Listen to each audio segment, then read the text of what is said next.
Hello, hello, hello, everybody. How are we doing tonight, today, this afternoon, wherever you are in the world? It's early afternoon for me. I'm doing these streams a little bit earlier in the day, and I hope that's okay with everyone. I know we have people like Miss Wee Lassie that hopefully this benefits, because I think you're across the pond. There's many people across the pond that this benefits earlier streams. I know some of you that are on like in the Midwest and West Coast, this may not be as good for you guys, but right now for my schedule, doing kind of earlier streams works best. So thanks for being here, everyone. Good afternoon, Teresa, Cheryl, Monica, hello. Shelby, hello. Shell, how's it going? Of course, Miss Wee Lassie, good evening, good evening. Sally, how's it going? Sky, VC, hey VC, how's it going? Jenny? Jenny says the father was arrested, right? Yes, to my knowledge, the father was arrested. Yeah, actually, I know for a fact the father was arrested, but we'll get into the exact story and the timeline of everything here shortly. Today we're talking about Codi Bigsby. And so I figured I'd throw this up first. 4 years old, height 3'6", weight unknown, black hair, brown eyes, went missing January 31st. So end of January. So it's already been close to 2 months at this point. We'll get into this in a moment. I figured I'd throw this up on the screen at the beginning. Sometimes I forget to throw these up on the beginning of these videos, and I feel like it makes the most sense. Like, this is who we're talking about today. So let's get a visual out there. Let's get the info at the front of the video, and then we'll dive in here shortly. So I'm going to give some people a chance to join the stream. On your way in, if you could gently tap that like button, it would help the YouTube algorithm out. It would help more people hear about stories like this, like Codi Bigsby, and hopefully get the information and the story out there to more people. Hello to Vivian, Nella, of course, hello, Sky, Sally, and Jenny. Welcome everyone. Like I said, we'll get I don't have these in. I'm going to need to put these headphones on so I can hear what you guys hear once we start listening to the videos. I'm going to let some people start to join. And wow, I still have the old stream pulled up on my laptop, the Brian Laundrie stream. Typically what I do is I throw the stream up on my laptop here, so it's easier to have like a separate. I have two screens going on right now, and then I throw the laptop up with your guys' chat, so it's easier in case I have multiple things up. So I'm gonna throw your guys' chat over here on this other monitor. Like I said, we'll let some people join, give some people some time to get the notification and join. Juice from the Box, hit the like button. Thank you, Juice Box. Yeah, everyone hit that like button on the way in. Oh, we've got someone from Scotland in here as well. Good afternoon or good evening in Scotland.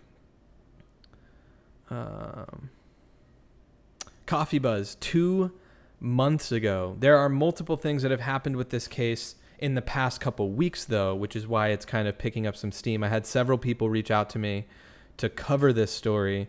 And of course, we got to at least do one video on this story right now. Here you guys are, your beautiful faces. Look at this. Here's your chats coming through.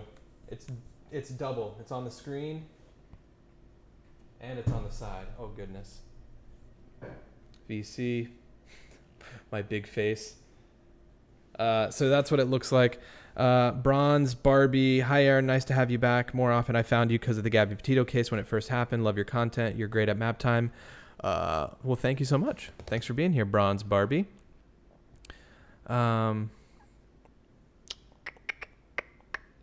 Miss Wee Lassie says, yes, more from Scotland. Yay. Texas, Plainview. Vivian, welcome from Texas. Hopefully things are warming back up there. Veach, we may do more Kenny Veach content in the future as well. We'll see. But for today, we just hit 100 viewers. Everyone keep hitting that like button so more people can get the notification. That's the way that YouTube works. YouTube only sends notifications out. Well, not only, but it helps get your notifications to more people when at the beginning of a stream, if the most amount of people hit like, YouTube sees that as, oh, a lot of people must be liking this content. Let's make sure and push those notifications out to the viewers, not only people that are subscribed to me, because sometimes people reach out and they go, I didn't get a notification. And that can be any number of things, but it really helps to get those likes going strong at the beginning of a stream. Okay, so we're 5 minutes into this stream, 6 minutes in. Let's get into it. Codi Bigsby, like I said, went missing January 31st, 2022, coming up on 2 months now. Hey Ray, how's it going? And we are going to go into the maps here shortly to showcase the location of where he supposedly went missing. I think this playground actually may be near the apartment complex. We'll have to look at the maps here in a little bit. But there's some this case is very, very interesting. It's very, very different than some of the other cases we've been following on the channel, like the Summer Wells case and some of the others. And it's because I think law enforcement, kind of possibly knows what happened to Codi already. And we'll get into that in a moment. But it's an interesting one, and it's worth covering still because we know a few of the different locations that they're pinpointing. So we may as well get some of the map stuff going. Hey, Claire. Hey, Jasmine. Hey to all the supporters joining. Thank you guys for being here. Map time. All right, Ray, we'll get into the maps here in a moment. Let's go through and get some context for this story. So we're going to listen in a little bit on some of these videos. So let's play this one first. We begin with new information in the search for a missing 4-year-old boy, Codi Bigsby. His father says he last saw him around 2 a.m. Nearly 24 hours later, still no sign of the little boy. Now, crews have been searching all day in the area around the Buckrow Point apartments, and even now, police remain on the scene late into the night. News 3 reporter Leandra Head is also there live. And Leandra, I understand there are some new developments happening right now. Yes, absolutely. We actually just recently discovered those new developments. We were parked actually in the parking lot in front of the apartment complex. Then we drove over here and we actually saw police officers searching through a dumpster. Police looked like they were searching for evidence in the missing case of 4-year-old Codi Bigsby. I also saw 3 men dressed in what appeared to be hazmat suits, also searching thoroughly through that dumpster. They just recently actually put up a yellow caution tape near that dumpster. So it looks like they've found some substantial evidence from what it appears to be from here. We did get a chance to attend a press conference earlier today with the police chief, and here's what he had to say. We received a call about 9 o'clock this morning from Codi Bigsby, who is the father of 4-year-old Codi. Little Codi was asleep when his father last saw him. When he woke up, Codi was nowhere to be found. Mr. Bigsby said that he woke up this morning and he found that his son Codi was missing. Hampton Police and the FBI have been searching for Codi since the early morning hours. Hampton Police tell News 3 it's all hands on deck and are asking for the public's help in locating 4-year-old Codi. Codi is an African-American child. He is about 3.5 feet tall. He has a medium complexion, and he's believed to be dressed in all black, and he may be wearing Spider-Man flip-flops. One Hampton man says he has a grandson who is Codi's age. Hearing that Codi is missing hits home for him. Back when the Nora Tomlin case happened, when he first come up missing, they didn't allow the public to help search. I'm not going to let that happen again. I'm going to be out here searching. Richard. Good for him. Yeah, I think that there's I'm going to pause because we don't want to just like watch this entire thing in its entirety, even though we're able to do that. But I'm seeing some more people come in. That's been one of the things with this case. I've been seeing some comments come through about law enforcement potentially mishandling this in not only the way that they're going about the search efforts, but with the interrogation process of Codi's father, Corey, which we'll get into in a moment. I also saw Amelia's comment saying Codi was, quote, reported missing on the 31st of January, but she strongly feels that the child was missing since last year. which what does last year mean, right? At the end of 2021 or even before that, who knows? But it's a little bit suspicious. Alex, hello. Sorry I'm a bit late, but the kiddos just got from school. Okay. No worries. Yeah. People are joining as they can. You guys are not late by any means. I saw, a few other people come in. Ty, you're definitely not late. Hello, Corinna. I saw, Joyce in here as well. You guys are definitely not late. We're just getting into this one. Hey, Allie, how's it going? But yeah, it's cool to see community members like this guy here talking about, not giving up, right? They're going to continue to search. It's just cool to see. A Hampton resident says he's been also not something that we see a lot of coming from the Summer Wells case. I don't feel like we're seeing a lot of like media coverage in the community that showcase people like, then again, that's an older case, right? We're talking about June when Summer went missing. So I definitely know that there were people searching in the early stages of that, but it'd be interesting to see if people are still, I know that there are people that still are doing searches on their own for Summer Wells, but not something you're seeing much of anymore. driving around town looking for 4-year-old Codi, searching for any clues. I started over here at the church on the other side of Bloxham's Corner where the substation is, walked around the substation, looked up and down the ditch. When I got done there, I've started at Salt Ponds, worked my way all the way down, and I went down every road back from Salt Ponds to Colonial Acres.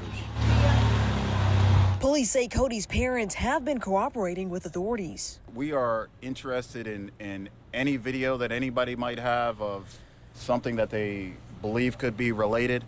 We aren't convinced that it happened at exactly when we found out about it. So if anybody out there believes that they have video or information that could be related to Codi's disappearance, we want to see it as quickly as possible.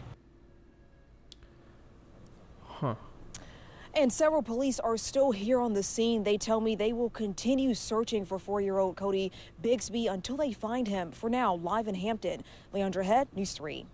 Leandra, thank you for the late breaking. Anyways, yeah, Ray says good on this guy. Yeah, for sure. I mean, obviously, people that are doing as much as they can without hindering the investigation or the search, I'm all for that. So pretty cool to see that. Also, something that's interesting, I don't know, I mean, this tweet is from February 8th, so we've got a whole, pretty much a week since this had passed, this tweet. I can't confirm anywhere whether or not there is a reward for the whereabouts and information leading up to an arrest or the finding of Codi. It's showing, Michael Vaughn, 52,000, Summer Wells, 75,000, Harmony Montgomery, 137,000, which I think Harmony's is actually higher than that, maybe. Once again, this is one of those things where you read a tweet and it's like, is this real information? Don't know. I definitely don't look at something like this and immediately go, oh, that's complete fact.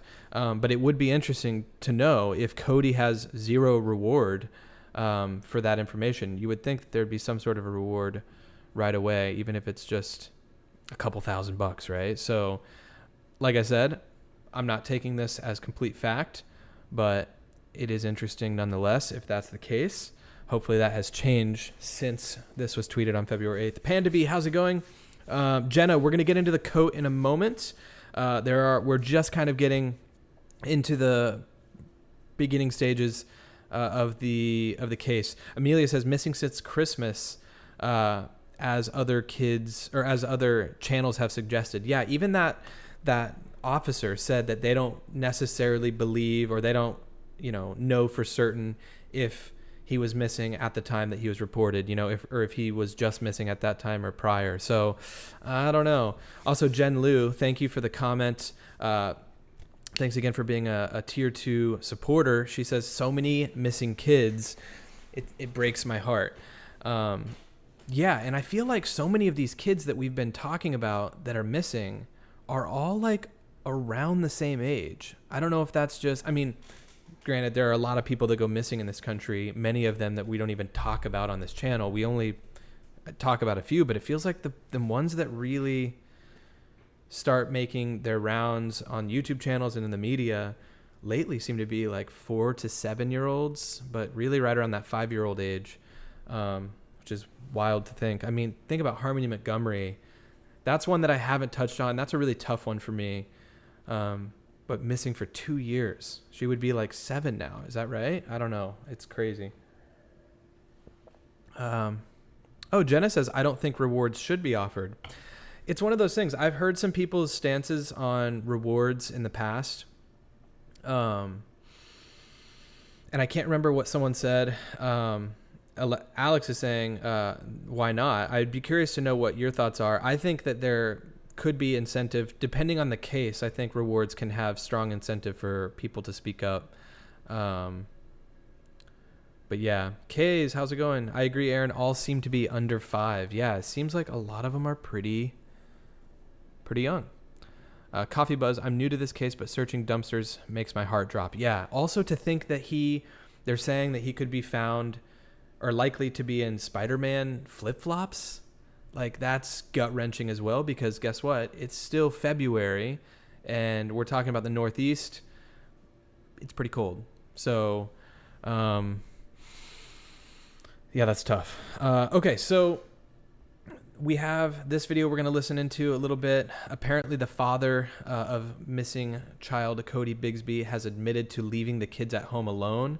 I mean, that happens, but obviously you got to have someone there that's a little bit older to be watching over the little kids, right? Like, I wouldn't be leaving someone that young at home alone. But yeah, let's listen in on this one.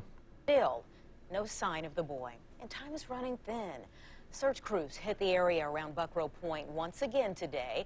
They're not letting the rain or wind stop their efforts. Meantime, 10 on Your Side has obtained new mugshot here of Codi Bigsby. That's Codi's father and the person of interest in this case. Police have him in jail for child neglect charges for now. Our team coverage continues with 10 on Your Side's Michelle Wolf and the latest from the scene. Michelle? Tom and Anita, despite the weather, dozens of people came out to Old Buckrow Road to search for Codi. Investigators have already combed through hundreds of leads and still have hundreds more to sort through. Earlier today, Hampton Police Chief Mark Talbot said they're not going to give up until Codi is found. Now, he gave us an update this afternoon on the search, and he said that Codi Bigsby has a history of leaving his children home alone, saying that he felt too overwhelmed to bring them along when he went out, and that's why he was charged with 7 counts of felony child neglect. So yeah, that's what people were talking about earlier. Isn't he in jail? He is absolutely in jail right now for the previous neglect situation around leaving the kids at home. That has, apparently the article I read said it has nothing to do with Codi. Obviously, if your kid just goes missing, I feel like that's neglect in and of itself. If you have no real explanation, oh, he was asleep, and then when I woke up, he was gone. It's like, come on, like that alone should have been enough to bring the guy in. But yeah, he is being held right now, no bond, on previous counts, previous charges for child neglect. It's unclear if the children were home alone when Codi was reported missing. Chief Talbot did not answer that question. When I last spoke to Corey's sister, Tandalia, this week, she told me she felt Codi opened the sliding glass door to the apartment and walked out, that he's done it before. Chief Talbot addressed that theory, saying he's known a few 4-year-olds in his life and he doesn't know any who would do that. As for if Talbot believes if Codi is still alive, this is what he had to say. Each day, it becomes harder and harder to believe that Codi Bigsby is alive and well. Chief Talbot also said today a lot of forensic evidence has been removed from Codi Bigsby's apartment. It will take some time to analyze all of it. Live in Hampton, Michelle Wolf, 10 on your side. Of course, everyone wants this to have a great outcome, but meantime, Cody's father remains in jail, now officially charged with 7 counts of child neglect during his arraignment this morning. The charges date back to last year, but they're carrying a lot of weight in this investigation. So how are police connecting the dots in this case with these charges now in place? It is definitely a lot to piece together tonight. 10 on your side, investigative reporter Julie Mull continues our team coverage with that part of the story. Julie? That's right. Even though Codi Bigsby is now behind bars, police say that this investigation will not die down. In fact, Chief Mark Talbot tells us it will probably become much more intense. I'd like to continue to focus on Codi Bigsby as the primary focus right now. Even as Codi Bigsby faces 7 felony counts of child neglect, Police Chief Mark Talbot says he's still zeroed in on finding Corey's son, 4-year-old Codi Bigsby. Codi Bigsby is facing 7 counts of child neglect. The charges came down after Bigsby admitted to police that he left his 4 young kids at home alone on multiple. Okay, so we're going to pause there. So obviously we're seeing some footage of these apartments as well. We're going to get into the maps pretty much now. I'm going to come back to some of these videos, but essentially, yeah, he's in jail right now. There was another video I was going to show. Maybe it's moved around in my list of tabs that I want to go through.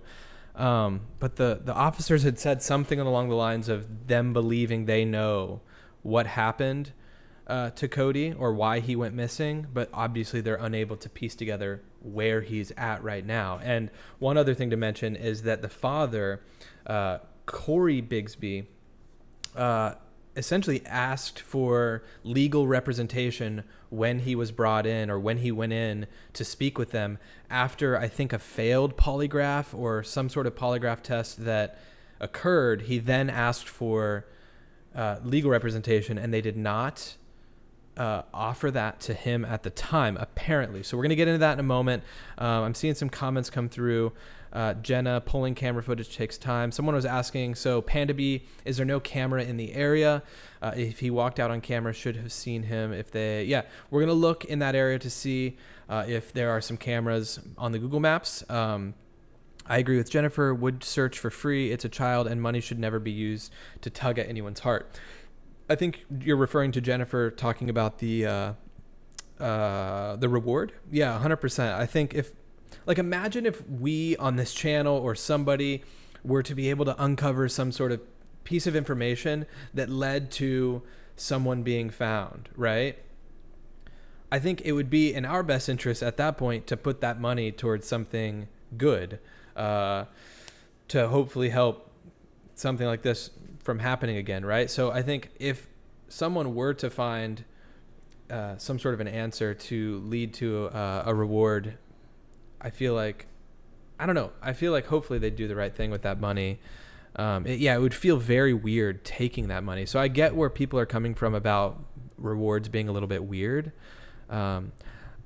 Personally, I think the rewards are to incentivize people that may know something that are a little bit shady to get them to come out. So it's a weird thing because, I feel like it's to draw kind of like the sleazebags out a little bit that may be keeping quiet. But I don't know. Jenna says rewards should be anonymous. So let's get into.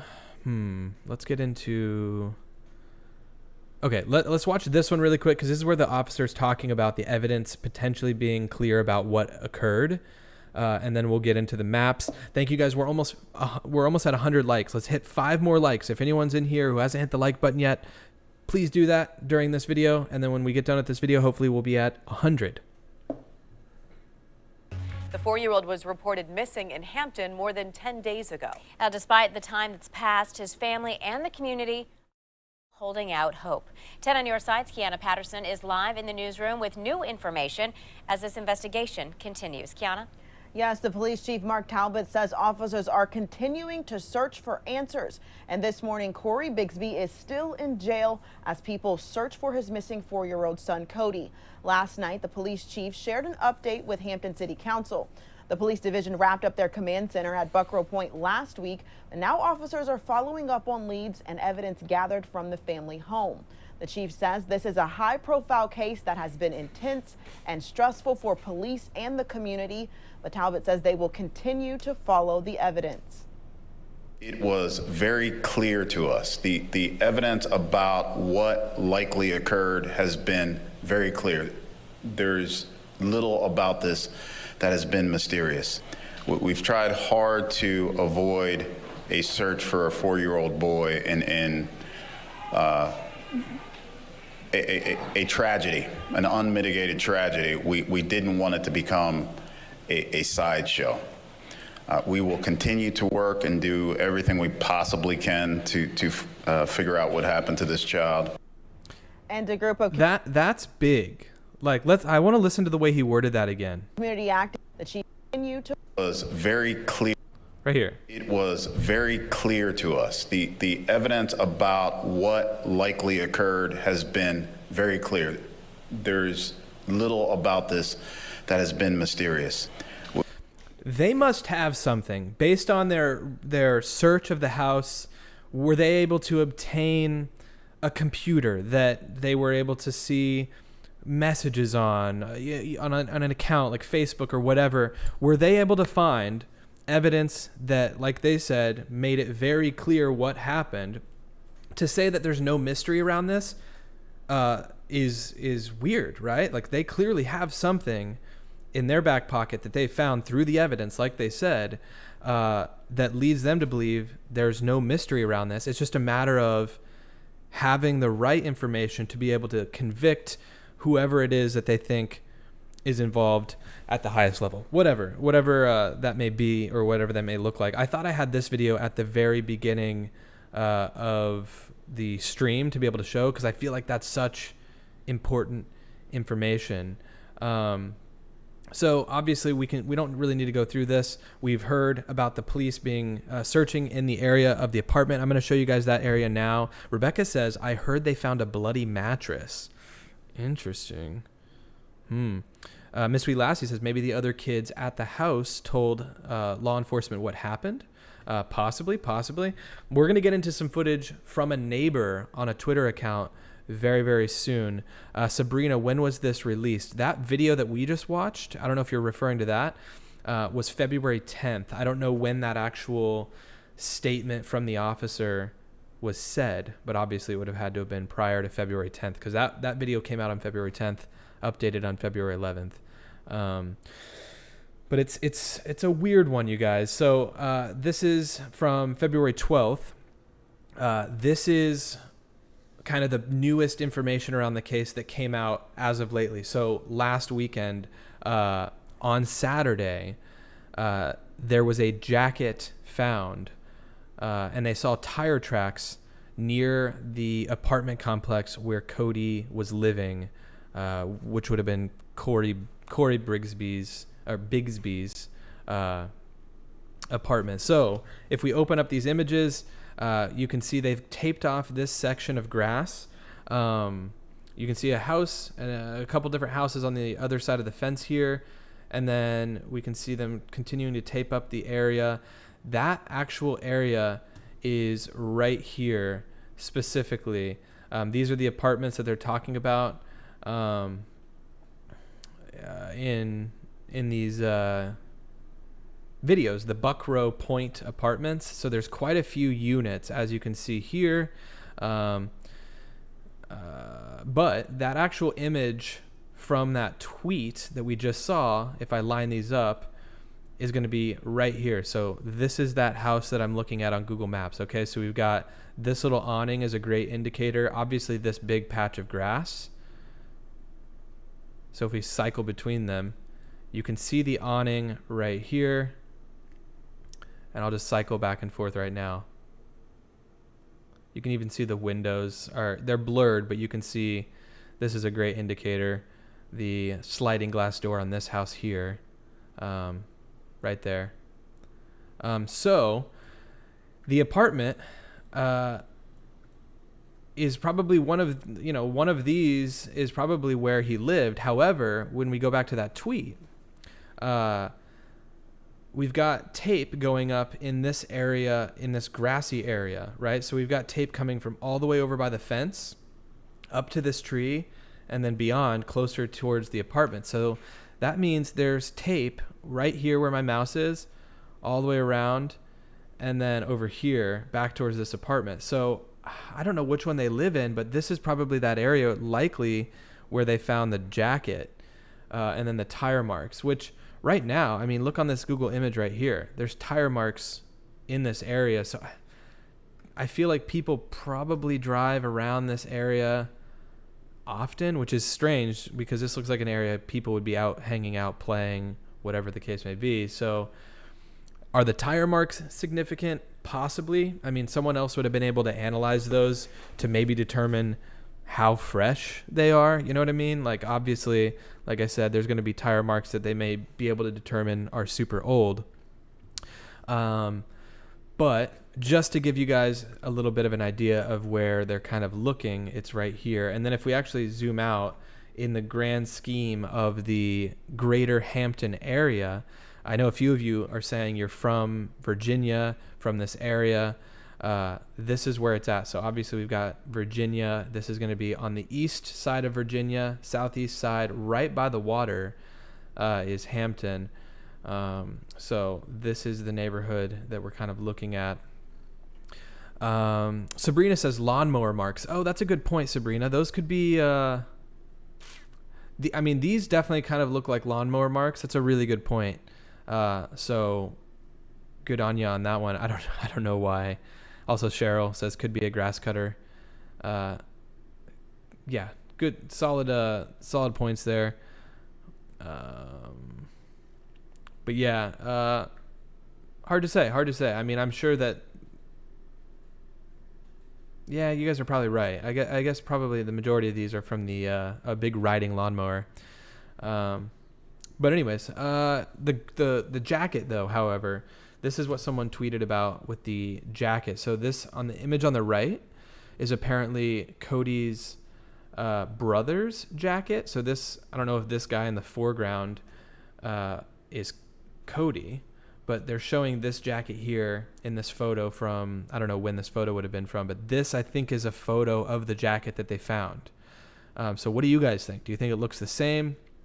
Obviously it's dirtier, but it's kind of got that same navy blue color to it. I don't know. It's hard to say. I feel like someone talked about the jacket. Someone saying, Rachel saying, last I heard the jacket does not belong to Cody. So, you know, where is this? Is there any significance in this jacket? I'm not sure. However, that's the newest kind of thing as of Saturday the 12th. You know, obviously some of these apartment complexes, I would have to go here to see kind of like, they seem all right. You know, they seem pretty nice. But then again, some of these places can seem nice from Google Maps, and then you go there and you realize like there's some trash here and there. And so I know I lived at an apartment in Kansas City that when we were looking at it online, it looked pretty nice. And overall it was pretty nice, but you know, it wouldn't be uncommon to find a sandal or a jacket or a t-shirt just like every now and again. And luckily the apartment complex would go through and clean that stuff every now and then, but it's one of those things. Is the jacket significant? I'm not sure. Let's get into, okay, so we're going to get into the potential mishandling and what they mean by that. Obviously, I think it's super significant to kind of go back to that video that we watched recently. That officer saying that with the evidence that they have, they're convinced that they kind of know what happened, but not able to obviously pin it on anybody. But the idea, the fact that the dad is immediately wanting legal representation, and it's fishy to me. It's fishy to me for sure. Amelia says, I live in a townhouse and my sliding door is very heavy and difficult even for my 9-year-old grandchild to open. Are we to believe that an almost 4-year-old opened a sliding door on his own? That's a good point. I will say, I mean, my sliding glass door right here, I live in South Florida and they are like hurricane proofed. And so even me, like really having to put my weight into it, I almost guarantee a 4-year-old would not be able to open that. My wife at times forgets how heavy that sliding glass door is, and she has to really put her weight into it. So it just depends on the sliding glass door, right? I also lived in a place where honestly the sliding glass door was like it was so crappy. It was like too loose. Or whatever. I don't know, loose would be the word, but it was too like light almost. So yeah, I don't know. 4-year-olds, I don't put a lot past them. I mean, 4-year-olds can do a lot, especially when they put their mind to something. So who's to say, right? Possibly. It just depends on the sliding glass door. So I don't know what to think about that. But it is suspicious, right? It's like the perfect scenario. Oh, we were all taking a nap, and when I woke up, he was gone, right? What happened? Victoria says these are like rental units, right? Kind of like an apartment community, but instead it's townhomes. Yeah, I mean, these are exactly. They're townhomes, they're apartments, whatever you want to call them. If we go to the street view, you've got all like outdoor parking. Some areas maybe have covered parking. It's very hit or miss. But yeah, they're all like very similar units. They all look pretty much identical. These images are from 2007, so they're really bad quality. Oh, sorry guys, I didn't show the screen. But yeah, I mean, it's one of those things. It looks like maybe they're all 2 stories and you've got your one door and then you've got your 1 story and your 2nd story, or there's units that are on the top and the bottom. Hard to say, but yeah, they're definitely like, it's a big rental community. I mean, I've lived in one of these that's pretty similar to this in Kansas City. That's huge, and they all look really similar. Some are 2 bedrooms, some are 3, some are 1, but the exterior all look really similar. VC says someone else could have opened the sliding door, not necessarily Codi. Absolutely. Or the sliding glass door was accidentally left open by someone else, or, whatever the case may have been. All right. Sliding glass doors can be difficult to open, says Amy.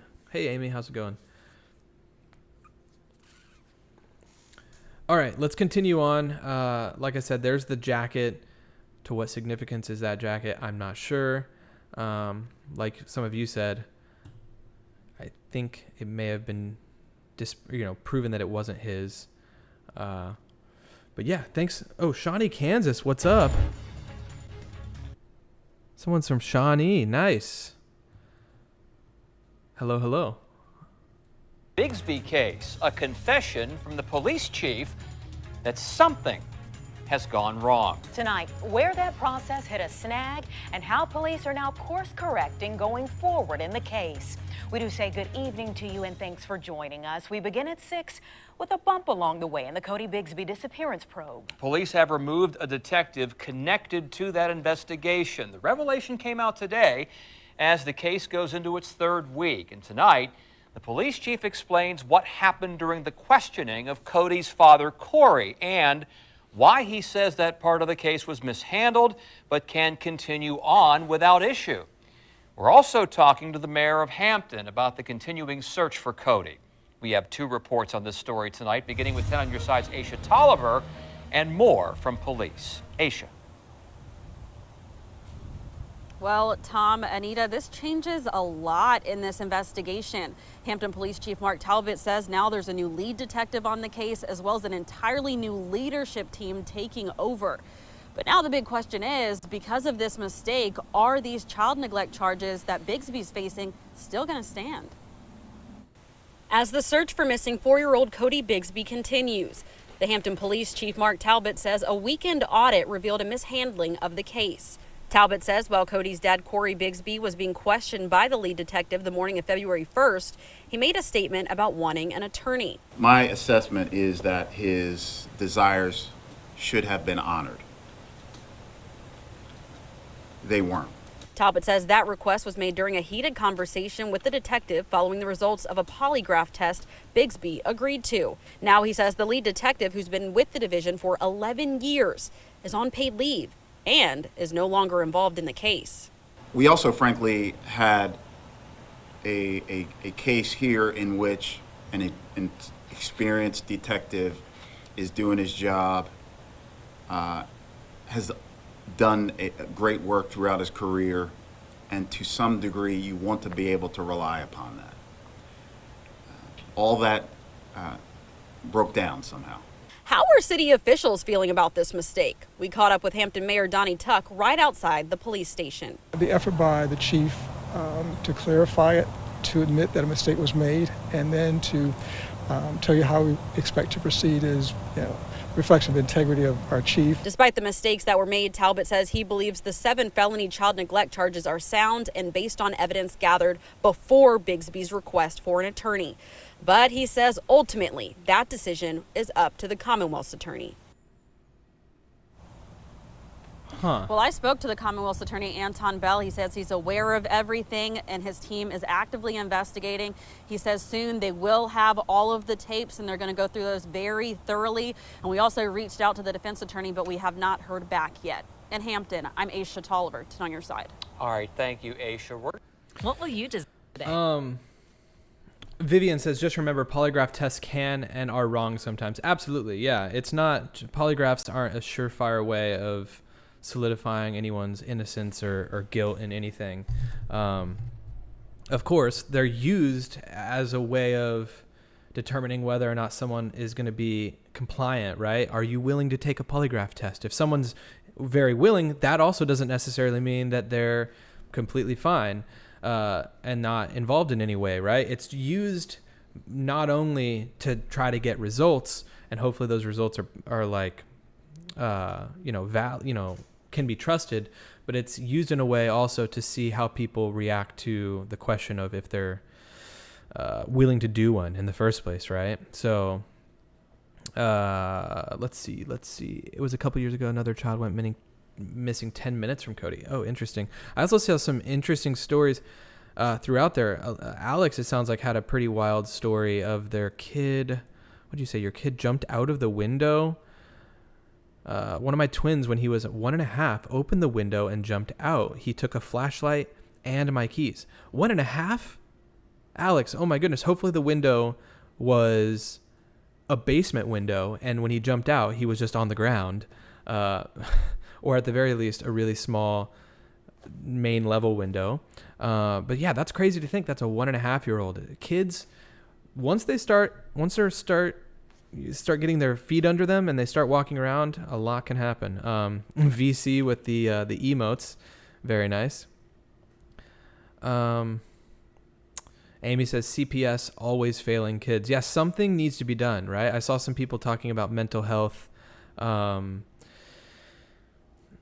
Something's got to be done where we're investing not only in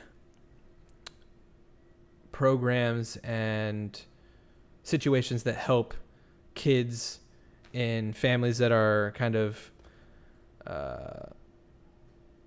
troubled and damaged, but also helping the families that aren't able to take care of kids. Like what I don't know what it is that needs to happen.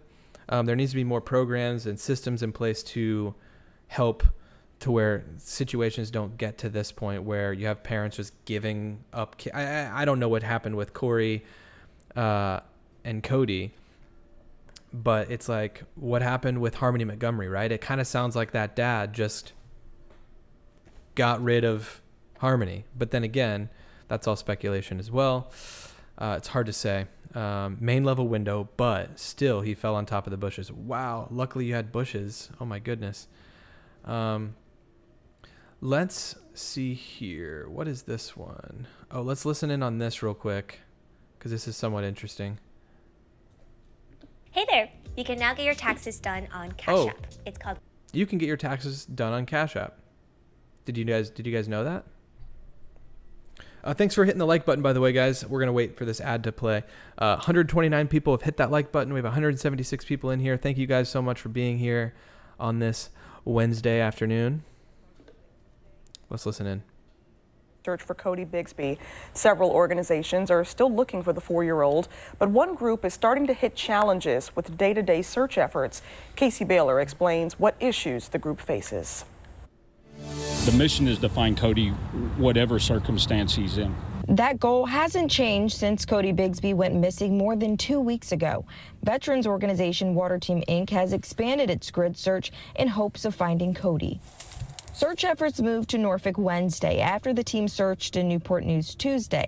Members looked through high grass and bushes on 4th View Street by Interstate 64. Looking in here, you can definitely conceal something really well.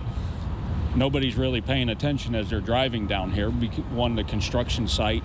Two, this is their housings. Now, Joe Slabinski, the head of the search team, says they're experiencing some challenges. First, search efforts in Norfolk are limited. They don't want you in the wetlands. There's plenty of posted signs there. While we do want to get in there and search, we also want to be respectful of the rules and regulations before us. Slabinski says many volunteers have other obligations and can't search every day with the team. Those who can are getting worn out. Most of my older crew are retirees that can go every day. They're starting to find themselves getting caught up and being wore down day after day, which can impact how alert members are each day. But the team refuses to stop its search efforts. Slabinski says it's possible a short break could come soon. I'm really looking forward to possibly that rain day on Friday so I can give them possibly that day off. If not, the team will be up and early to try to track down Codi. In Norfolk, Casey Baylor, 13 News Now. And Water Team Inc. will return to Hampton tomorrow. Volunteers will search near the Langley Air Force Base. So, I watched that video earlier, and then they talked about the Langley Air Force Base. It made me wonder, and I saw someone's comment just now about Bigsby's mother, Codi's mother. I do have a video that we can pull up. She is quoted saying, "I am praying for the safe return of my baby boy." So she apparently released a statement. She says, "At this present time, I do not wish to take part in any television or social media interviews. My reluctance is based on the upcoming trial, and the questions asked are questions that will be addressed in court." So she's anticipating a trial. I mean, she anticipates, obviously, this to be a bigger situation than it already is. She knows, or it seems like she knows, that this isn't just someone that kind of went missing and that will hopefully be found, right? She's remaining quiet. I don't believe she's with Corey at the time. I think she is just the baby mama of Codi.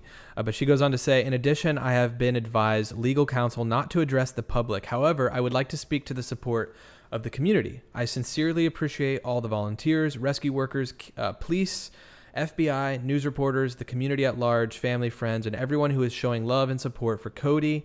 It truly warms my heart. I am praying for the safe return of my baby boy, Codi.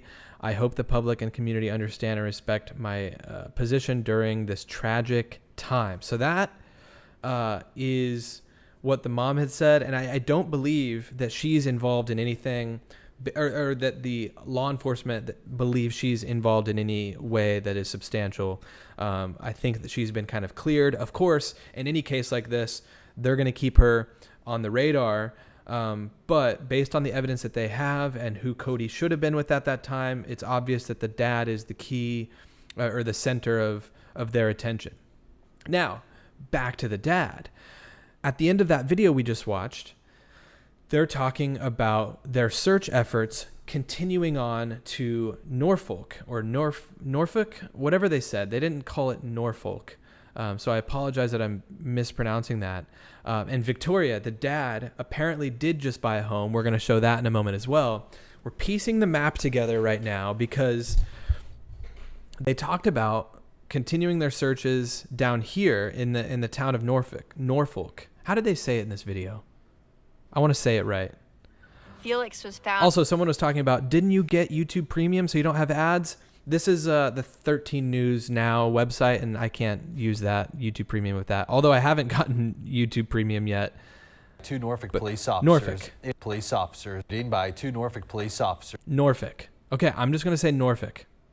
But anyways, they've continued their search down here, and to me, there's got to be significance with that, right? Because they also talked about the Air Force Base. Okay, so this is the Air Force Base, Langley Air Force Base,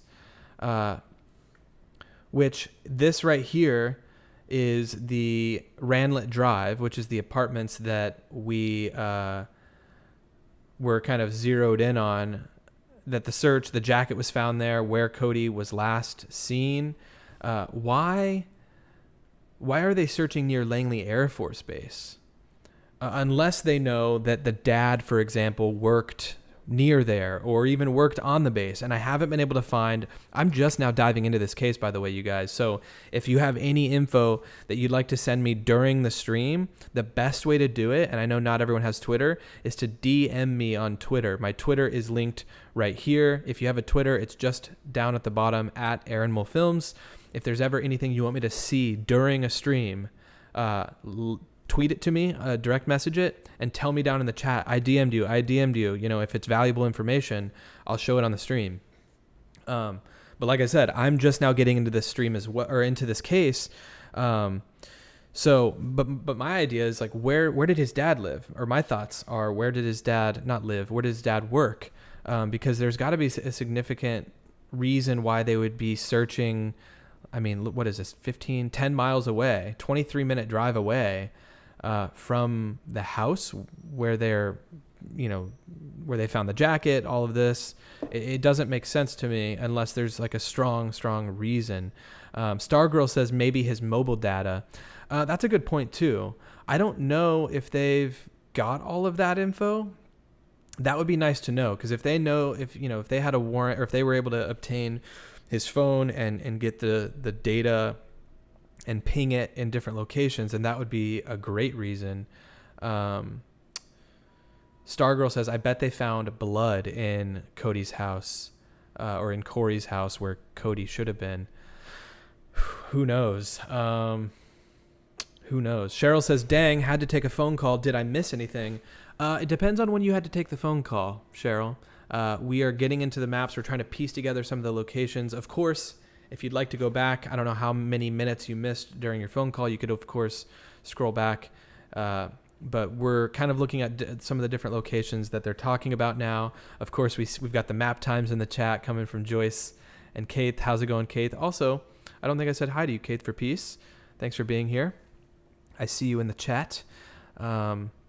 But Victoria is talking about the dad buying a home. So we're going to get to that now as well. I came across this Twitter account from I Am Legacy 22PB, and I'm not sure if they're just someone who is okay, so it looks like they're a blogger of some sort. So she says, I'm a voice for the voiceless. So she's just clearly reporting and talking about this story, but she says, Dear Codi Bigsby, how your son goes missing and the neighbors didn't hear you calling his name at all.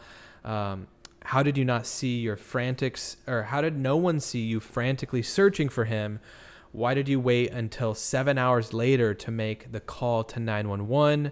Where is your son? And I think that's super telling. If that's all true, if he did wait 7 hours to make the 911 call, that's suspicious. Was he not actually seen out and about searching for him frantically? Because look, these are all very telling things. If that's the case, it just points to him not being interested in actually finding his son. And the same person tweeted, it is now official that Corey is the only owner of the new house on Burns Street. So I don't know, once again, if this is all super valid info, but this property information is showing Codi Bigsby as the primary owner, the property owner at 130 Burns Street, which, if we look at that on the map, is not too far from the Ranelagh Drive location of the apartments. So we've got the the Buckrow Point apartments here, and then if we look at this new address, where did it go? Let me refresh this page here. Here we go, 5.9 miles to this new address on Burns Street. And this neighborhood's actually really nice, or it seems pretty nice. These houses are really kind of nice looking homes, like this one especially, really nice little fenced in area, lots of 2-story homes. These look like actual homes as opposed to apartments. So it looks like single family homes. This is the 130 Burns Street. You know, some of them look like they could obviously use maybe a little bit of work, but all in all, it seems like a pretty decent little area. Seems like nice sidewalks, well-kept grass. It makes you wonder how long he's owned this home.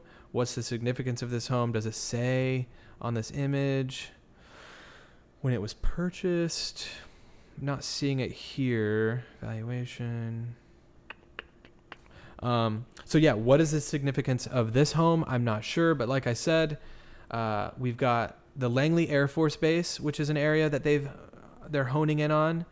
And then this is the Ranlett Drive apartments. And then down here, we've got the home that is tied to Codi Bigsby on Burns Street. So in relation to the Air Force Base, we've got the Air Force Base up here, the apartments, and then the Burns Street address. And then, of course, we've got the search efforts that have gone down to Norfolk down here. So there's significance in that area as well.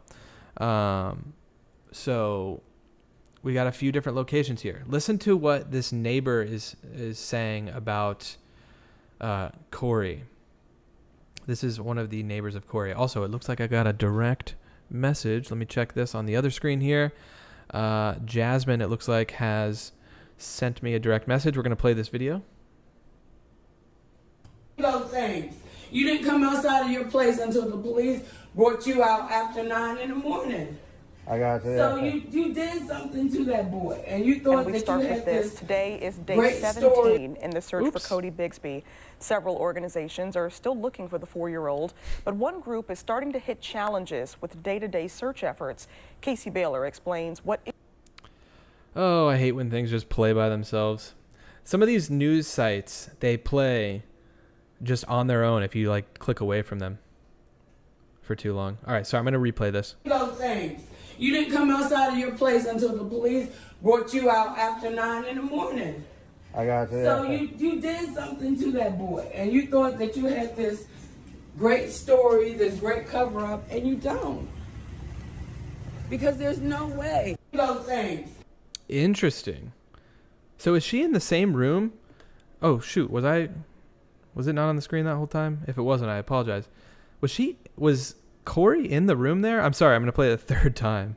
You didn't come outside of your place until the police brought you out after 9 in the morning. You didn't come outside your place until the police brought you out at 9 in the morning.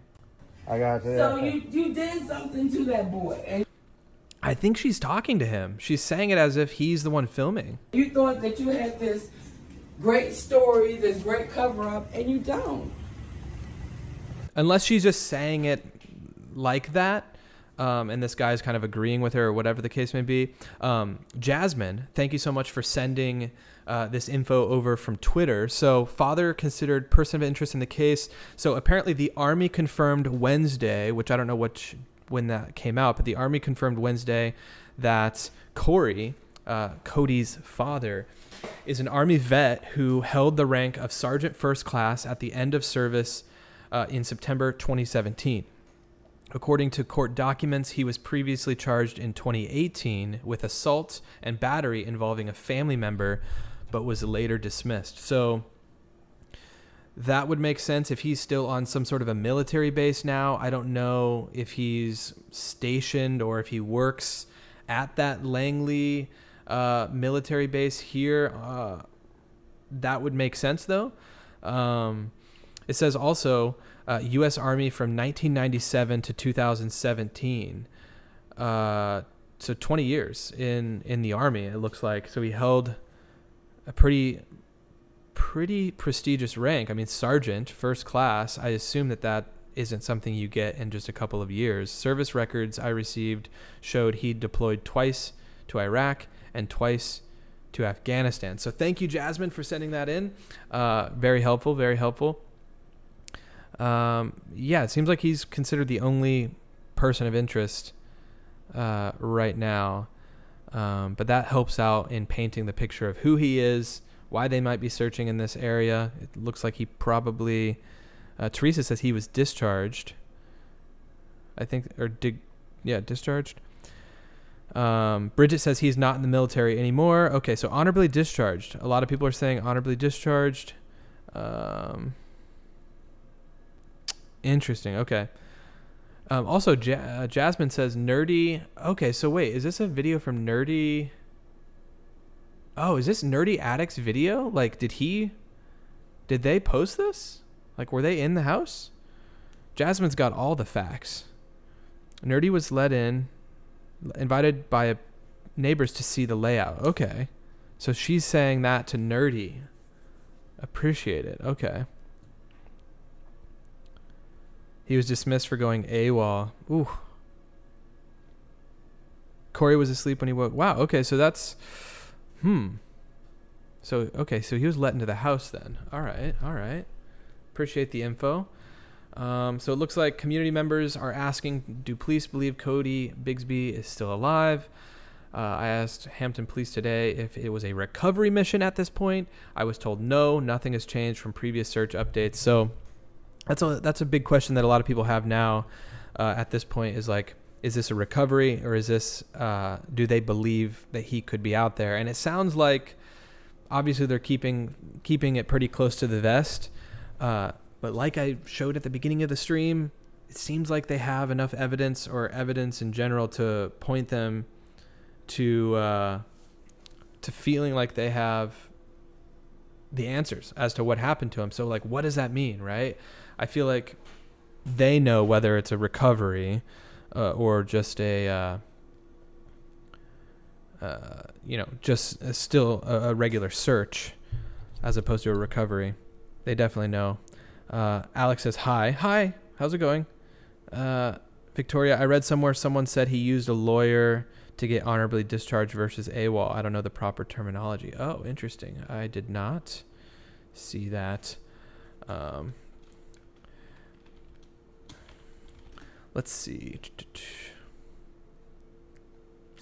Kate for Peace says, what's AWOL? I believe it's absent without official leave. Let me look it up here. What is AWOL meaning?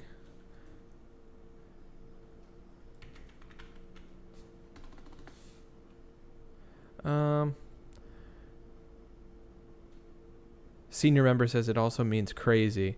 Yeah, because there's multiple meanings. I always thought it means you went a little bit crazy as well, but Jasmine also says sent you a link about AWOL. Thank you, Jasmine.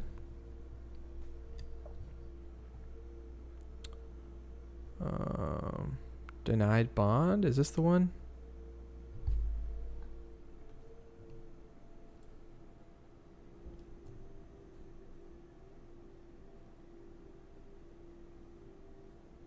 All right, let's check this video out. 200 people in the chat. Thank you for being here. Hit that like button on the way in or on the way out.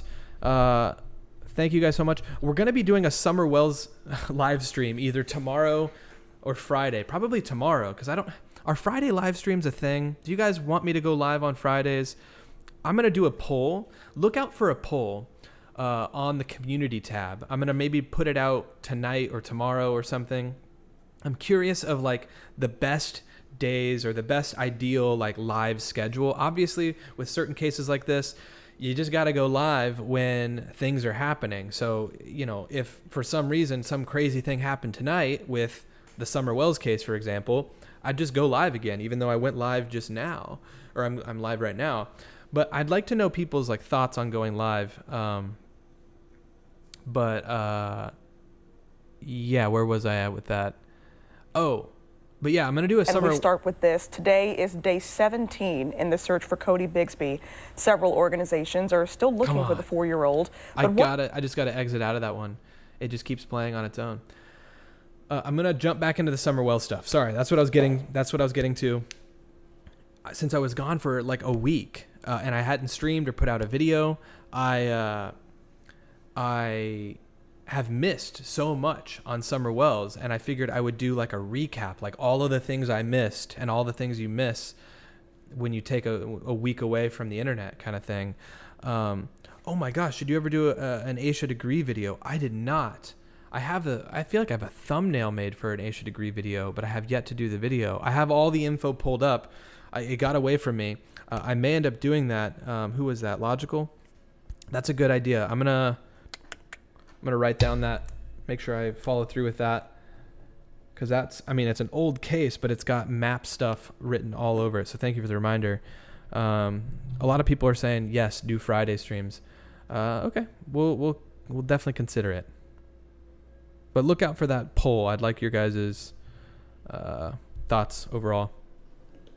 Denied bond. That was the result for 43-year-old Codi Bigsby's father. And that's going to be on the 7 accounts of felony child neglect that he was charged with that they say are not in connection with Codi's disappearance. But it all happened right here inside this courthouse just about an hour ago. And when the judge was making the decision, he referenced the flight risk problem. That's what they were really concerned with when it came to Codi Bigsby, because when Codi Bigsby was being questioned, he denied having any past convictions whatsoever. But on cross-examination, Commonwealth Attorney Anton Bell asked him about military convictions. And this is when Codi Bigsby admitted to having an AWOL conviction in the U.S. Army. This again making them question if he is a flight risk. And then the judge also brought up the past violent criminal complaints. Between those two things, he was denied bond, and the next hearing is set for April 5th. From Hampton, Penny Commit, News 3. Okay, well, that was the link on the AWOL thing. Thank you so much for sending that, Jasmine. Also, Alex is saying, please look into Julian Powell's from the Delphi murders. I'm going to write that down as well. We're definitely going to jump back into more Delphi stuff. Julian Powell's Delphi. There's so many things to cover, obviously. Oh, no audio? Was there no audio on that? Oh, Alex, I don't know. Okay, so that was... Yeah, everyone. Okay, so that was only going through like my right or my left ear. I can't remember now, but it was coming through just one side. So if you have like one headphone in, or if one speaker's messed up, you might not have heard that. But they just kind of talked about him going AWOL. The steam plant was brought up again, and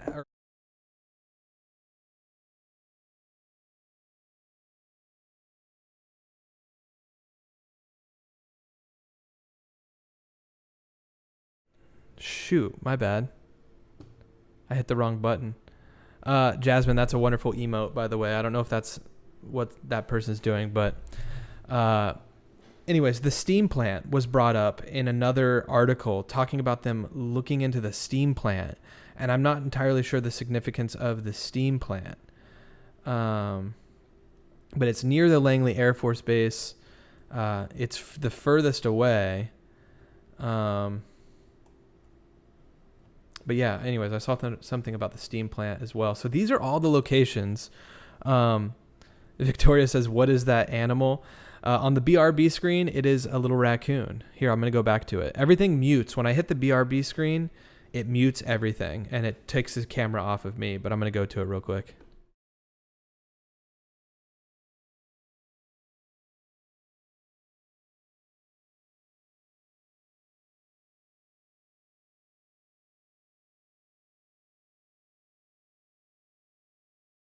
Also, someone was wanting me to show the setup. I'll show you guys what my setup looks like. I've done this in the past, but I'm going to use this little camera, which is my BRB camera. I'll show you guys. You're not going to be able to hear me, but I'm going to show you what you guys look like.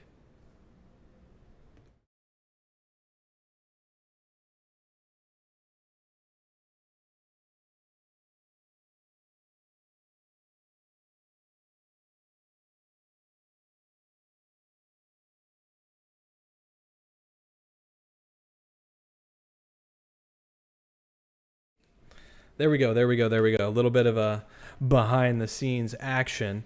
But yeah, it's always good to have a button that you can just mute your whole live stream on in the event that you get like a phone call or something. So that's why I have that. I'm off topic. I'm off track. These are all of the locations that are key in terms of this case that is public at this point. This is the Ranelagh Drive location that we keep talking about, the apartments where the jacket was found. This is the 130 Burns Street house that is tied to Codi Bigsby. Of course, this is the Air Force Base that they were talking about searching. And then this is just kind of down to Norfolk or whatever people want to call it, where they said that they've also extended their search. So to me, it's a pretty broad search area. It's a pretty broad search area. Oh my gosh, you just made me so nervous. I thought you were giving us a tour and I was going to yell at you. Wait, what do you mean a tour? I mean, I'm just in my living room. Our little apartment's a really small apartment, and I would never give like a full tour, obviously. But it's just my living room. Nothing to see here that's too crazy. Sabrina says, geez, that's a lot going on at once. Kudos to you for keeping track of everything. Yeah, it's very nice to like have your guys' chat like right in this direction. I don't think it would make sense for me to have your chat over on this screen because then I'm like looking way more off. I kind of feel like I'm looking towards the camera when I'm reading your guys' stuff. And then, of course, like I said, if I'm filling all of my stuff on the monitors, then I have the laptop that I can glance down at as well. Aaron Cribbs. Pamela, nice setup. Thank you. Also, Stargirl. Little behind the scenes for you guys. But yeah, it feels like a pretty big search area. I mean, overall, it's 50 miles between each of these locations. I don't know. It just seems like they must have a reason to be searching in each of these locations, obviously. I also remember someone saying, like, do they still have tape up at this location? And that would be something that would be interesting to know. Like, do they still have his location blocked off? I am interested to know which apartment is his. We could look back at some of those previous news clips and actually probably narrow down which one is his. But yeah, let's see what you guys are saying. Mimi, hey, how's it going? Ty says, the super fans that take it too far sometimes or spam call you. Yeah, luckily with the phone lines, I mean, no one can really call my actual number because that's just a Google number. And if you call that number when I'm not streaming, it just goes straight to the voicemail. But, oh, Ty, also that one time someone was pointing out the structures. Yeah, I'm not too worried. I mean, that video I never took down because the person that called me about seeing and claiming to know where I lived, it made no sense because the video that I shared in that stream, it was during the Chandler Halderson case. I was nowhere near my apartment. I was like 10 minutes away from my apartment still when I was showing a video outside, and I'm in downtown Miami. There's no secret to that. But there's like 100 apartment complexes, massive towers. And so there would have been no way to even identify where I was heading in that video. So yeah, I stream with the window closed so no one can really see out, except at night. I'll sometimes open the window because then you're just seeing the city all lit up, and it's yeah, I'm not too concerned about it. But yeah, you got to be careful. You got to be careful online, obviously. I feel like most of you guys are pretty chill though. Mimi says, sorry I'm late. All good, Mimi. We're kind of through all of the stuff I was going to talk about. I looked up Codi Bigsby on Instagram, and this is the only account that came up. And I don't know who this little guy is. This is from April of 2013. The only person he's following is Kiera Jane. So I wonder if this person is tied to the story in any way. Kiera Jane, Codi Bigsby. I wonder what the mom's name is. Yeah, I don't think there's any significance here. And we may go through what some of these people are posting about on Instagram. We'll do that in a moment. Ty says, that's what made me nervous. Oh, makes sense. Miss Wee Lassie says, bigger search area, maybe cost places, maybe because of places Corey might have frequented when in the military, as in places to hide a body. Yeah, I guess it makes sense, obviously, to hit all of those locations that they maybe know for a fact, like you said, he frequented. Because odds are, a lot of times people, look at Chris Watts.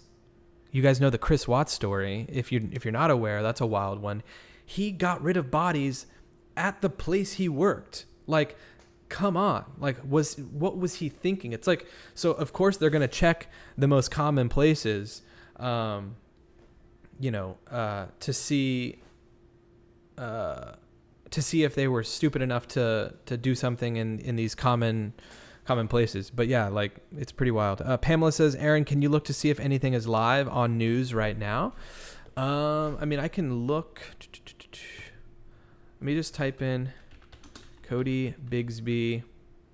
If I type Codi Bigsby and I go to the most recent thing that has come out, hold on one sec. Stargirl says, yeah, we the chill true crime community. Yeah, everyone here is pretty chill, which I appreciate.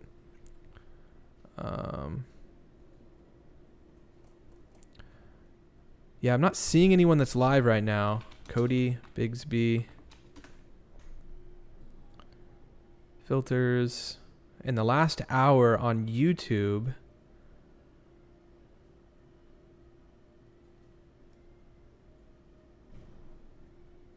Someone's premiering.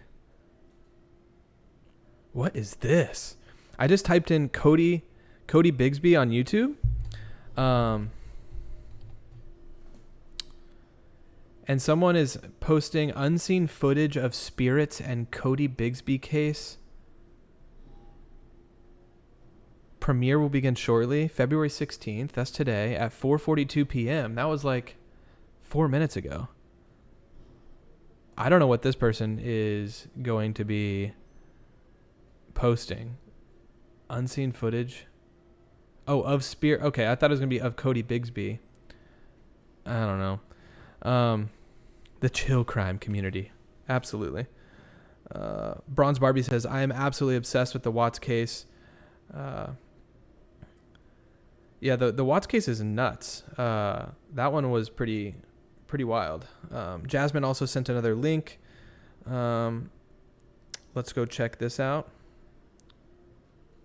Oh, is someone live right now? Oh, someone went to the apartment complex. Okay, one sec. So wait, they were live. When was this posted? All right, I don't know if this was live today. I'll have to confirm. Also, this is from the Rhonda Young Facebook page. So thanks again for sending this, Jasmine. Hey, yo, what y'all digging for? Oh, water line. Okay, they thought y'all was looking for something. They thought y'all was search and rescue. They sent me from Norfolk, Virginia, say y'all was out here digging. All right, thank you, baby. I appreciate you. God bless you. So, guys, we did made it out here, guys. Oh, hey, sweetheart. I tried to text you earlier. You did? You want to be on camera or no camera? Okay.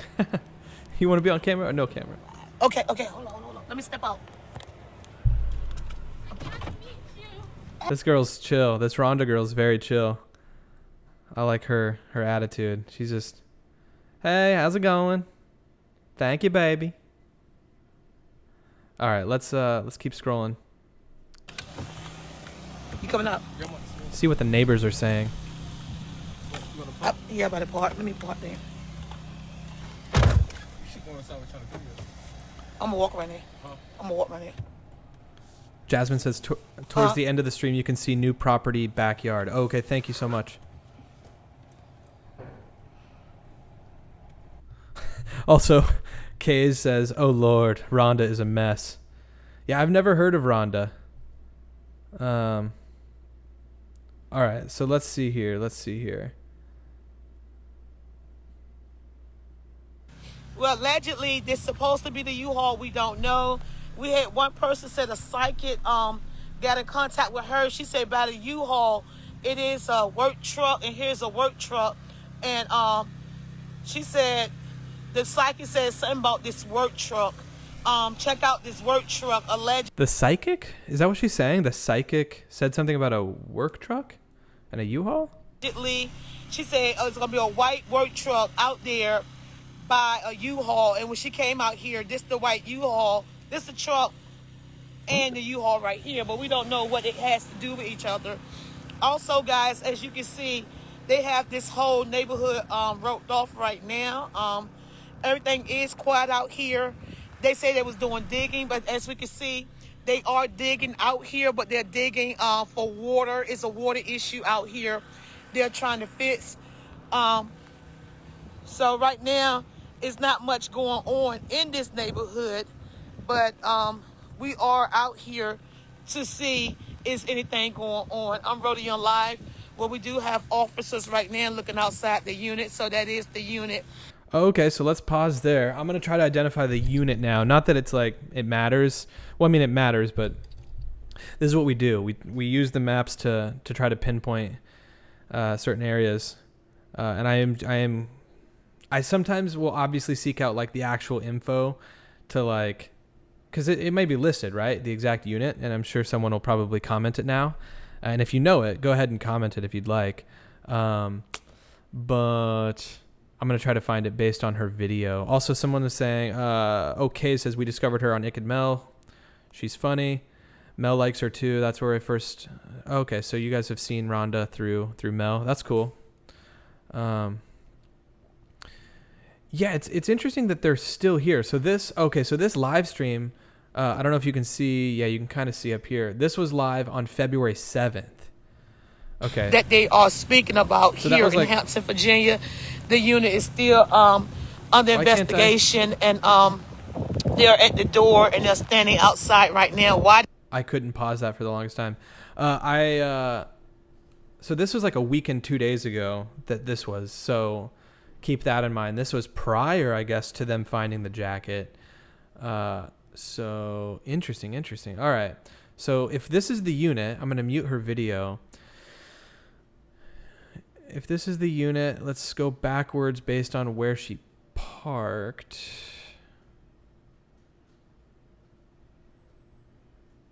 It's being kind of slow.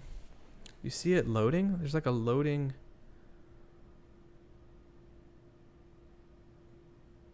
U-Haul.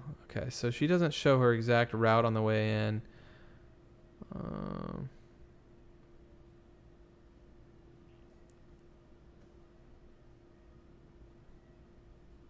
She has more recent ones too, says Bridget.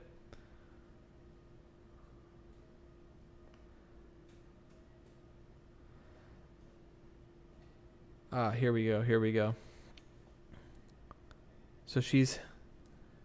So this is the one they're talking about. And then there's multiple units, what would be like behind. Jen Johnson says, I came over to your channel from Mel. Great, guys. Thanks so much. Yeah, Mel's a good guy. I feel like I saw or read somewhere that Mel's channel got a strike or something. He has to like wait a couple days to be able to stream. I'm not sure how true that is. Jasmine says towards the end. Yeah, I should go to the end. Okay, I just was looking.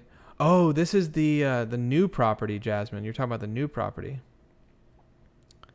So she drives all the way over to the new property. Interesting. But yeah, if I had to guess,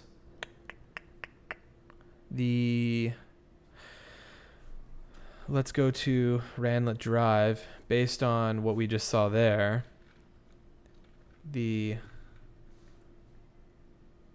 like his apartment clearly had, it was like on like the corner, the front of it. And then there was multiple behind it. It was on like the edge, right?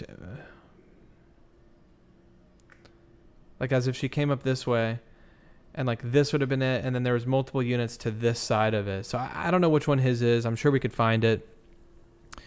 Jasmine says yes, he's been canceled for the week.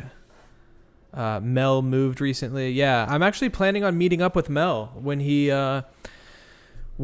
gets into his new apartment, which is cool, or house, or whatever his setup is. We have been meaning to hang out and meet each other in real life since we live like pretty close to one another. So I'm definitely going to reach back out to Mel. I know he's busy right now. What do you guys think? When I meet Mel, should we do some sort of a dual live stream? I think that would be kind of cool. I don't know if he's up for anything like that, but even some sort of a fun little out and about live stream, getting coffee or something, I think that'd be cool. Mel got a strike. Didn't he just get his YouTube award? Yeah, I mean, you can get you can get a strike regardless of your stance and your YouTube your standing on YouTube, right? Jen says, oh, you guys should do a collaboration. Yeah, I think at some point we're going to maybe try to do something like that. To what extent, I'm not sure. But yeah, we'll try to do something like that at some point. All right, let's listen to this a little bit since Jasmine was so kind to send it.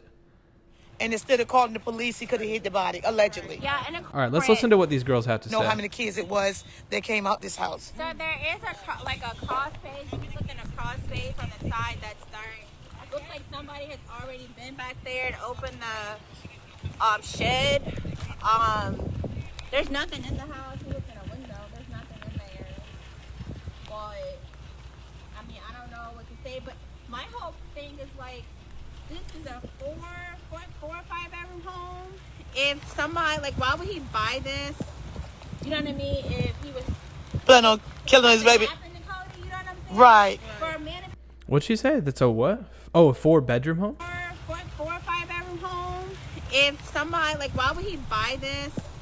You know what I mean? If he was planning on killing his baby. You know what I'm saying? Right. For a man to be like, okay, I want my children with me. Yeah. I'm gonna buy a home for all my kids to be here with me. So I feel like we may be on kind of a different path than what's really going on. Right. That's what what father be like.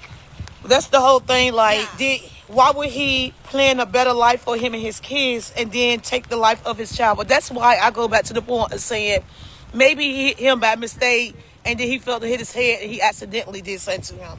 You know. Has that been said? I said that. That's my opinion. You know, because I don't see him raising 4 kids then killing one. You know, right. So maybe. So these girls all have like a similar mindset of like, why would he go buy this brand new house and to not put his kids in it? And like, I mean, that's a fair point, right? It's like it makes sense. But then you've got the whole idea of like accident theory, I think is what she was saying there, of like, what if he hit his head or something, or whatever the case would be, and he didn't necessarily mean to do anything. But let me look and see this location real quick. The house may have been painted, this one here on Burns Street, because it looks like a white house that they're in front of. Head, and he could have died, and he panicked. And instead of calling the police, he could have hit the body, allegedly. Yeah, and according to, like, the sister, like, she was out searching with us the other day. And she said that, like, he's a good father, like, he would have done anything like this. Like, I'm just saying, like, I don't know any of these people. But right.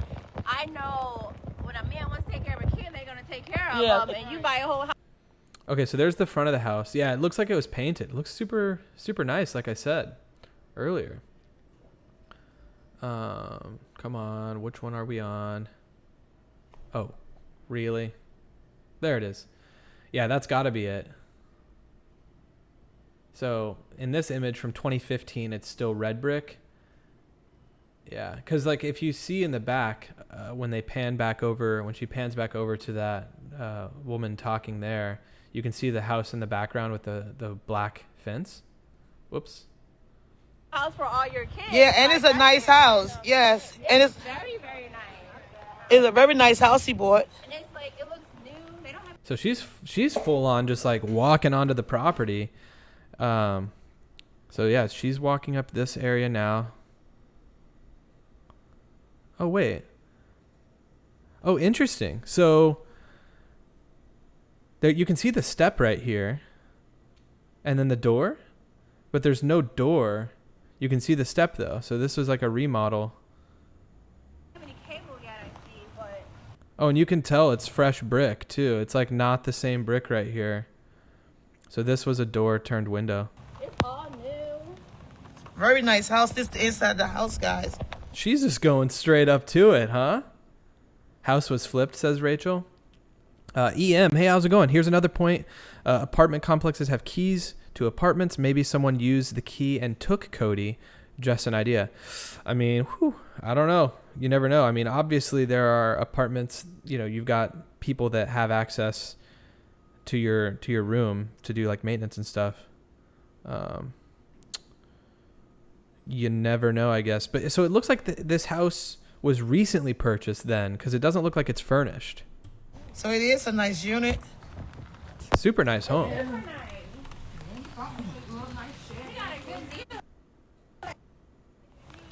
Well, NRHA, you know, you came through an NRHA program, so they help. Yeah, so they help purchase the home. So that means he went through the process of home buying process. Yes, the home buyer process. So. That takes a lot to do. You got kids. So this is the house he bought for him and his kids, and so it's kind of odd that he would kill his son, but wow. So this is. Linda says Rhonda has balls. I get it. It doesn't look like he's like properly moved in at this point, but like I'm gonna be completely honest with you guys. I wouldn't just go walking onto someone's property. I guess I don't know. It's a little bit of a different situation, considering he hasn't moved in yet. But yeah, beautiful property. Like I said, this neighborhood looks really quite nice actually. Cheryl says you should change locks when you move into a new place. There could be copies out there. You never know. Absolutely. But yeah. Anyways, Amber says just my 2 cents, but if he got out the sliding glass door once before, then a safety measure should have been taken to secure that door, especially if the kids are alone. Good point. Victoria says it doesn't look like they finished the deck. Let me go back to that video and play it out a little bit. Yeah, it kind of looks like just a slightly raised deck. Obviously, there's no railing. She's going all the way up on the deck, huh? this is the home, so everyone is out here. It's nothing in this house. It's nothing in the yard. There's a whole crew hanging out. And he got the best house on the block. He got the best house on the block, so new fence.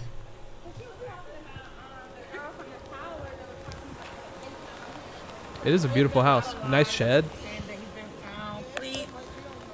I hate that girl posted that. Anybody that wants to come out and search, Black Lives Matter, 757 Jafari has started a group. Oh, excuse me. Excuse me. But, yes, and anyway, so with that being said, guys, so we don't see anything over here.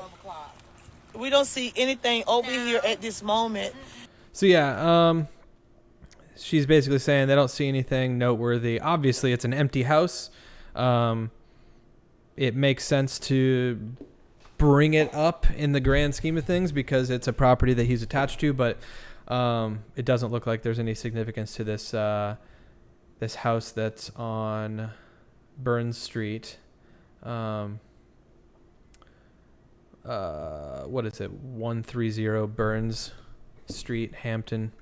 But that's cool to see that. So thanks for sending that, Jasmine. I appreciate that. She goes through oh yeah, that's what you're saying. Okay, cool. Well, I don't know. I'm going to end this poll from the beginning. It looks like most of you are aware of this story. I thought about opening up the phone lines to see what you guys think, but I may just leave it at that. I am curious. Let's chat a little bit before I hop off. I want to know what your guys' thoughts are. Obviously, we've kind of gone through everything. Mimi says, heading back to work. Mimi, thanks for being here. Thanks for stopping by. Good to see you.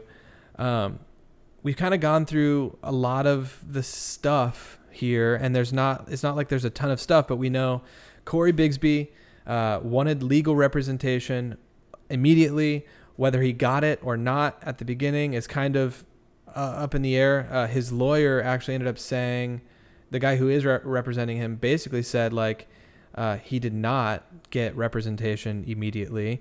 We've got Codi Bigsby, who has been missing since January 31st. I'd like to know what your guys' thoughts are. Are you suspicious of the dad? Do you think it was some sort of an accident and he's trying to get representation because he doesn't want to have his entire life fall apart? What are your thoughts? I'm curious. Bring the comments or get the comments going through, and I'll read a few as we kind of wind down. Also hit that like button. We're close to 200 likes. Amelia says, Jasmine, I'm not new to this case. I've been following it since it was reported. That's what I heard. It may have been said by Corey's sister. Wait, what are you referring to, Amelia? Oh, Amelia says, other channels have mentioned that the biological mother needed a break and handed off the child to Corey. Oh, interesting.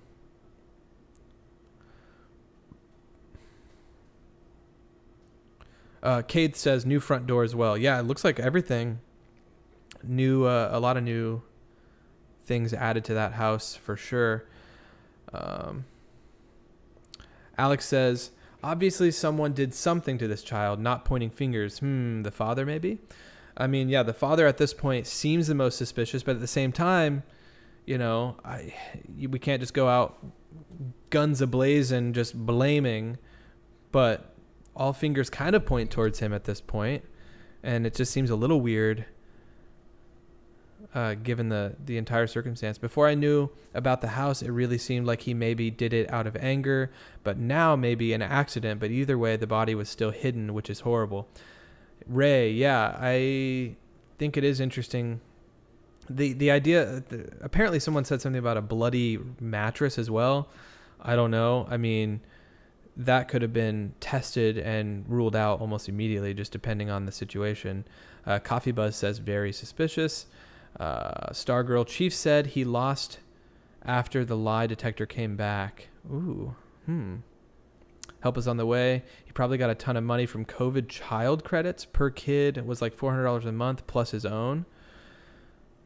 I'm very unfamiliar of these COVID credits that were happening. I didn't realize people were getting like checks every month.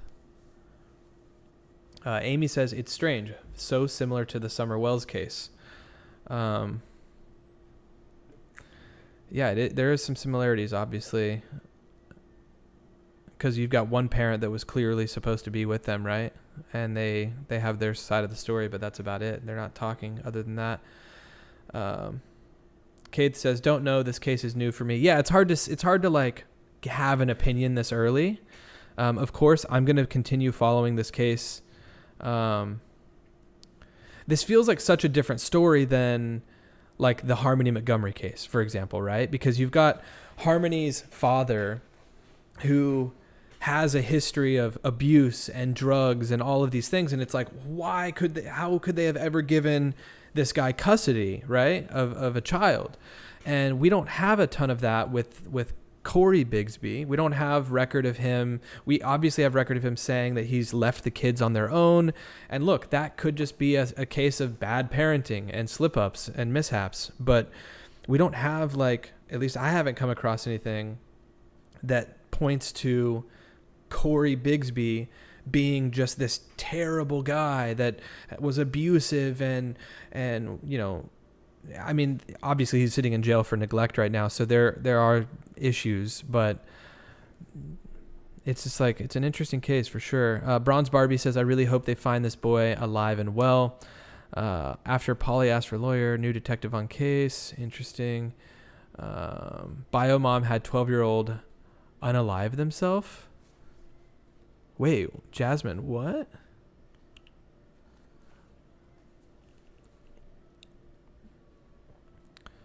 Victoria, we don't know what she was going through.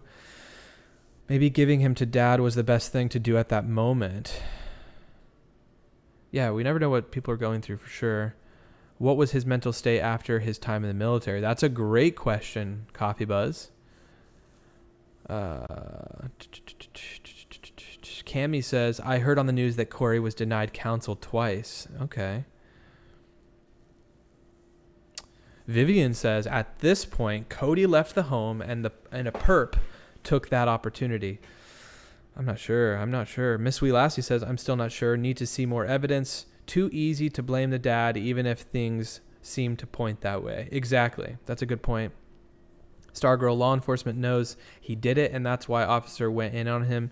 Yeah, the fact that, I mean, he's obviously in jail right now with no bond, and the fact that that officer did say at the beginning that they feel like the evidence is very clear of what occurred based on the evidence that they have, it definitely makes me think that they are tying the dad to it to some degree, whether or not, you know, I don't know the circumstances around it, but it's like they seem to have some evidence. Aaron,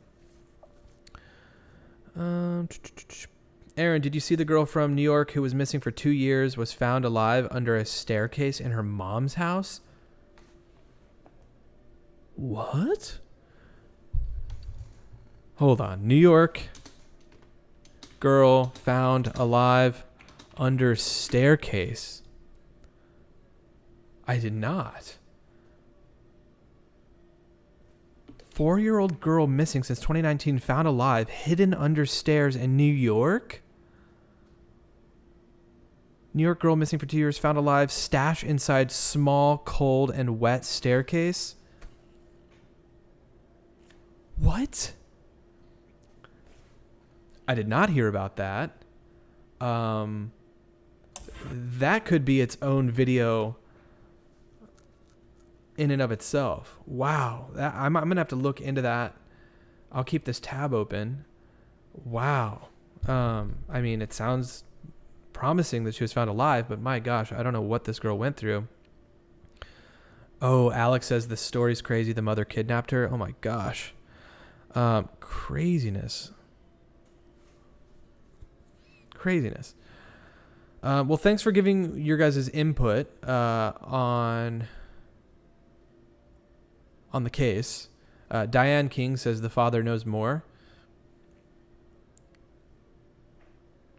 I think I agree with that to some extent. Bridget says denying someone a lawyer is more than a mistake in my eyes. Yeah, I agree.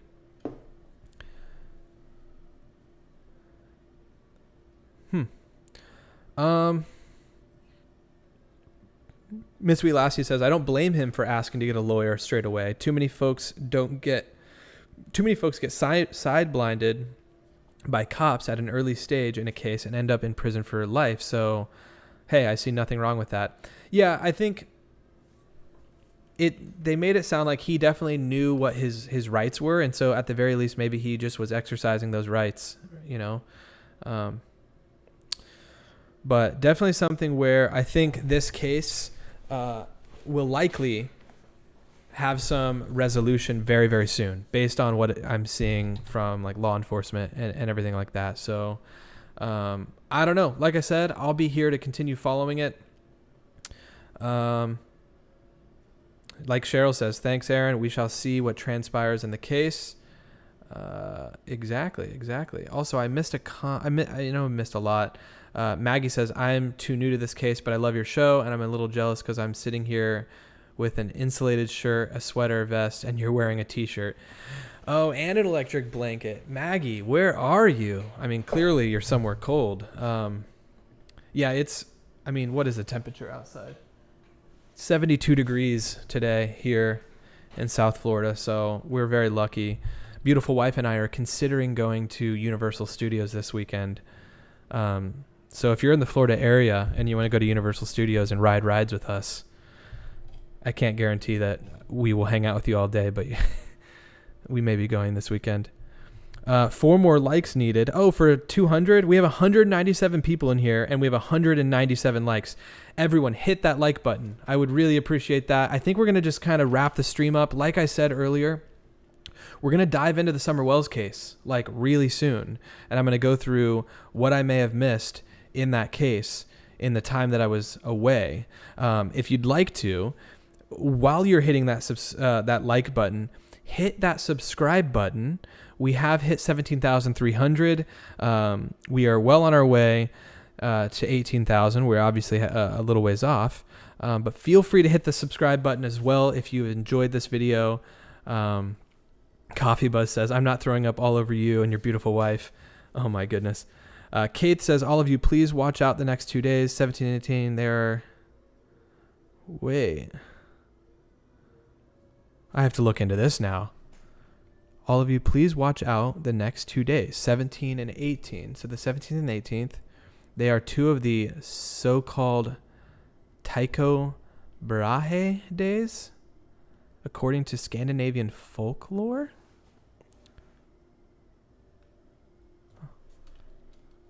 Tycho Brahe.